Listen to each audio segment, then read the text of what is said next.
You've probably heard the huge news shaking up the world of baseball, right? One of the sport's most historic franchises is packing its bags again. So today, we're going to dive deep into the history of Major League Baseball relocation to figure out exactly why teams move. Let's just start with a number 4. So far, that's how many cities the Athletics franchise has called home. They started out in Philadelphia, then they moved to Kansas City, and of course, Oakland. And believe it or not, a fourth is on the way. But wait, that number is about to tick up again.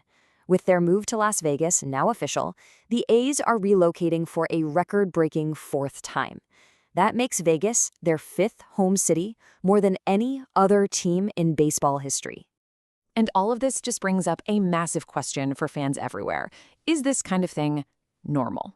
I mean, really, why does it happen? So let's use the A's as our guide to explore the long and often messy history of MLB relocation.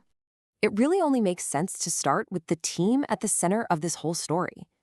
As baseball's most traveled franchise, the Athletics give us the perfect case study for understanding what really pushes a team to leave its city behind. And look, we have to acknowledge the human side of this. It isn't just a business deal. I saw this quote that just perfectly captures the feeling, calling relocation the most extreme of actions and one of the most distasteful to its fans. And it's true. It's a decision that hits loyal fans and an entire city's identity hard. So when we talk about franchise relocation, what do we really mean? Well, at its core, it's just the official process of a team packing up and moving. And they're usually looking for greener pastures, whether that means more fans, a better stadium, or, as we're about to see, a much, much better financial deal. Now, to really get a handle on what's happening today, we've got to rewind the clock a bit. The whole modern era of teams moving really kicked off back in the 1950s. And it sparked this huge migration of teams that completely redrew the map of baseball. What's so interesting is the pattern you see here. It all started in 1953 when the Braves shocked everyone by leaving Boston for Milwaukee. But the real earthquake, the moment that changed everything, came in '58. That's when both the Brooklyn Dodgers and the New York Giants picked up and moved to California, chasing that post-war population boom. And yep, they're our friends, the A's, following that same trend just a decade later, leaving Kansas City for Oakland. I mean, just think about that for a second. In one single offseason, the entire center of gravity for the National League shifted 3,000 miles west. New York City, which was once the capital of the baseball world with 3 incredible teams, was suddenly left with just the Yankees for a few years until the Mets came along. Okay, so as we fast forward into the modern era, the reasons teams move started to change. It became less about finding these brand new, untapped markets and a whole lot more about one very specific, very expensive thing: getting a new stadium. And this has become the modern relocation playbook. It almost always starts the same way. Step 1, the team starts complaining about their old ballpark. Step 2, they ask for hundreds of millions of dollars in public money for a new one. And step 3, if they don't get it, that threat of moving becomes a really powerful bargaining chip to find a city that will pay up. The absolute perfect example of this playbook in action: the Montreal Expos. For years, they played in that massive but aging Olympic Stadium.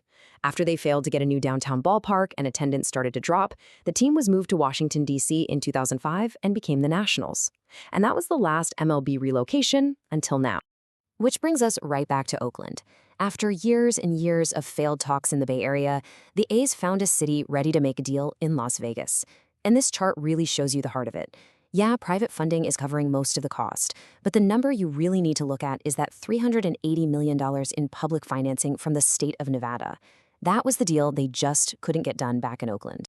So we've seen why teams move, but this process, it always creates winners and losers.